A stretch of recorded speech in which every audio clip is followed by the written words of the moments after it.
교통유발 부담금 집행이 주먹구구식으로 이뤄져 있고 내역도 투명하지 못하다는 소식 전해드렸습니다. 최근 도심에 많이 들어서고 있는 드라이브스루 매장이 교통유발 부담금을 내지 않는 등 법이 현실을 따라가지 못한다는 지적이 나오고 있습니다.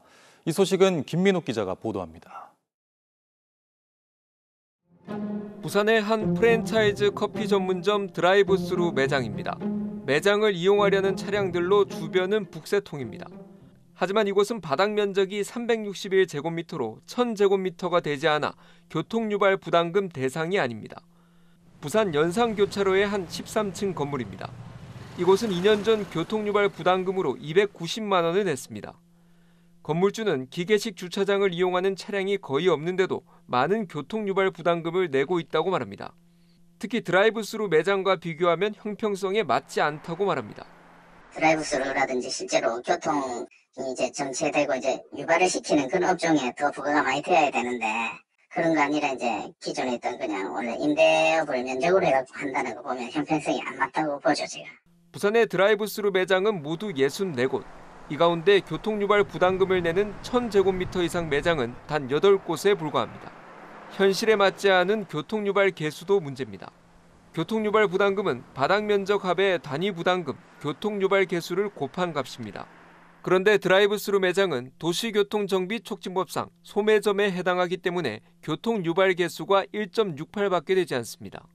동네 슈퍼마켓 수준으로 일반 음식점 교통유발 개수 2.56에도 한참 못 미칩니다.